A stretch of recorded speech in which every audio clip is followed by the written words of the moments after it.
June 26, 2025, a date that for many might have seemed like any other summer day. But for those living near the US-Canada border, and especially for Alaskans, it marks the beginning of a new and unexpected chapter in cross-border relations.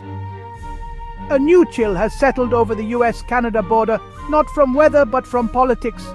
Tensions that once simmered quietly have now surfaced, casting a shadow over what was once one of the world's friendliest borders. The familiar ease of crossing, long taken for granted, is suddenly in question.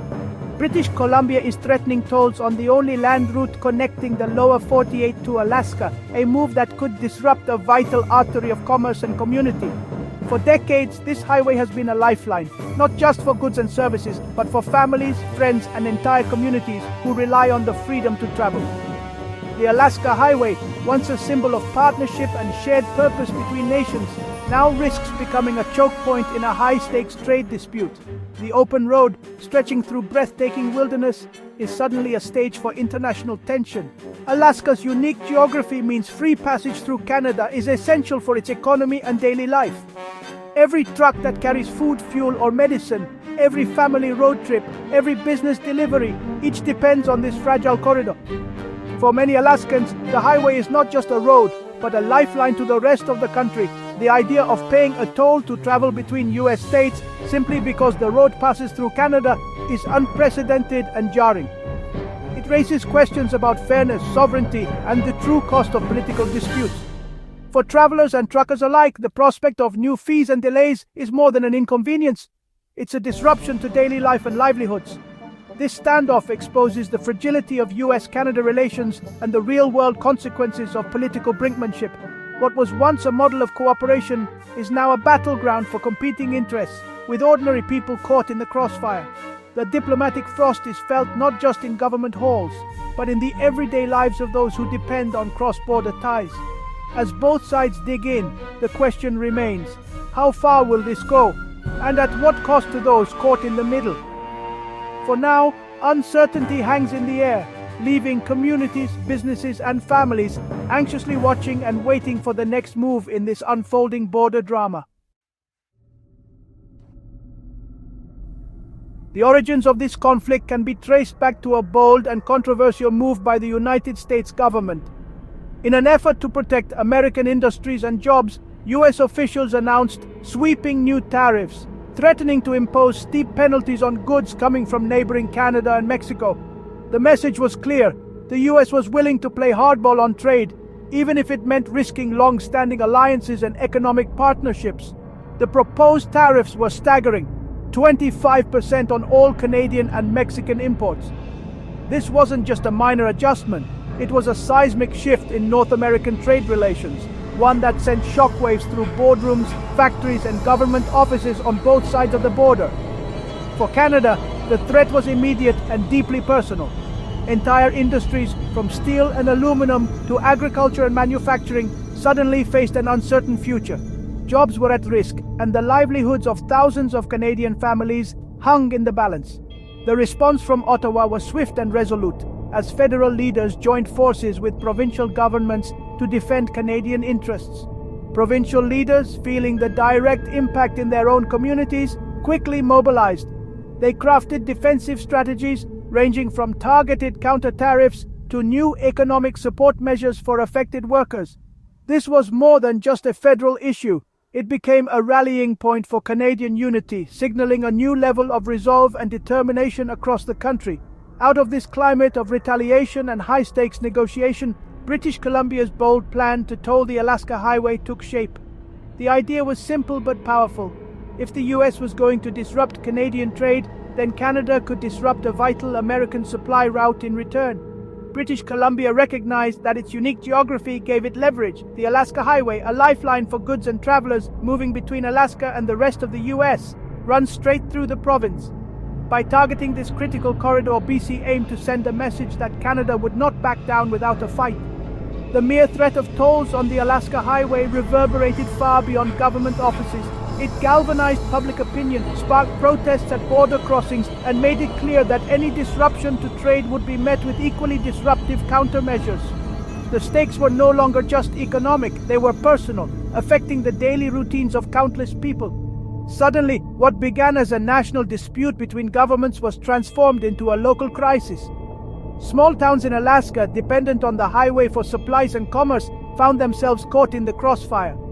Shop owners worried about empty shelves, and local news outlets reported on the growing anxiety in border communities. The firestorm ignited by tariffs now threatened not just the economies of two nations, but the everyday lives of families, workers, and businesses on both sides of the border. What started as a policy dispute had become a test of resilience, unity, and the true cost of economic warfare. The Alaska Highway is more than a road. It's a lifeline for time-sensitive goods like fresh food, equipment, and medical supplies. Trucking through Canada is essential for Alaska's $1.3 billion trade with its neighbors. Tolls would hit trucking companies hard, raising costs for businesses and consumers in a state already facing high prices. Logistical hurdles, delays, new infrastructure, and administrative headaches would disrupt just-in-time supply chains. Industries like fishing and mining could face costly delays, rippling through the local economy. Businesses might shift to expensive air freight, risking shortages and higher prices. The foundation of free passage is now in question, threatening to isolate Alaska further. The highway, once a symbol of connection, risks becoming a barrier. Beyond economics, this dispute disrupts daily life and deep-rooted connections. For many Alaskans, the route through Canada is about family, education, and cultural ties, not just commerce. Indigenous communities whose ancestral lands straddle the border face new barriers to traditional gatherings and subsistence. The Alaska House of Representatives pleaded for de-escalation, recognizing the human cost. The resolution highlighted the social and cultural fabric at the risk of being torn by distant political decisions. For families, indigenous clans, and small businesses, tolls mean more than money.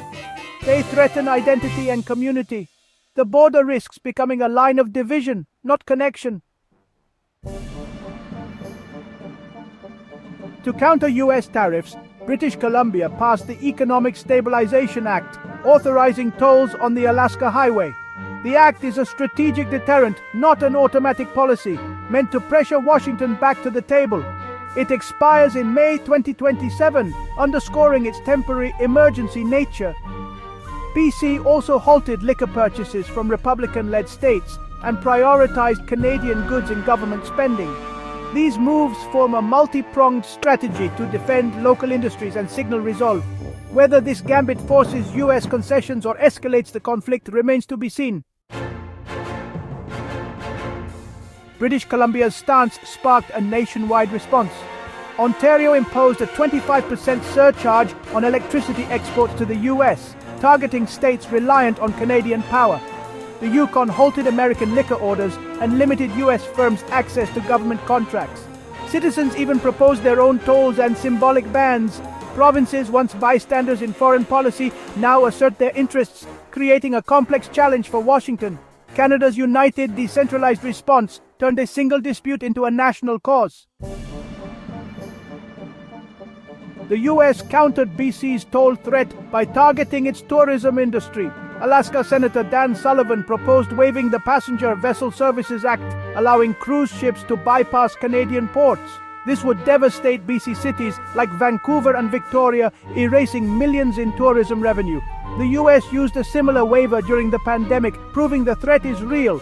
Now both sides hold powerful leverage. Land routes for Alaska, cruise tourism for BC, economic interdependence has become a weapon, raising the stakes for both nations. The standoff now threatens jobs and billions in economic activity on both sides. Imposing tolls on the Alaska Highway is easier said than done. There's no existing toll infrastructure, way stations could be repurposed, but it's a logistical challenge for all vehicles.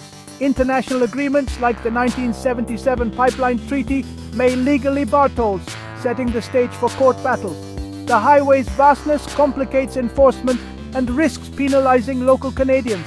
Implementing a comprehensive system would require major investment and manpower. Still, BC officials believe the threat is credible enough to force U.S. reconsideration. The real power lies in the leverage, not the logistics. The escalating dispute has brought both nations to the brink of a damaging trade war. Tensions are running high, and the stakes could not be greater for the millions of people whose livelihoods depend on the smooth flow of goods and cooperation across the border. Every day, families, workers, and entire communities feel the uncertainty that comes with the threat of economic disruption. Sustainable solutions require diplomacy, not retaliation. Only through open dialogue and mutual respect can both sides hope to find common ground. History has shown that punitive measures and tit-for-tat responses only deepen divisions and prolong hardship for ordinary citizens.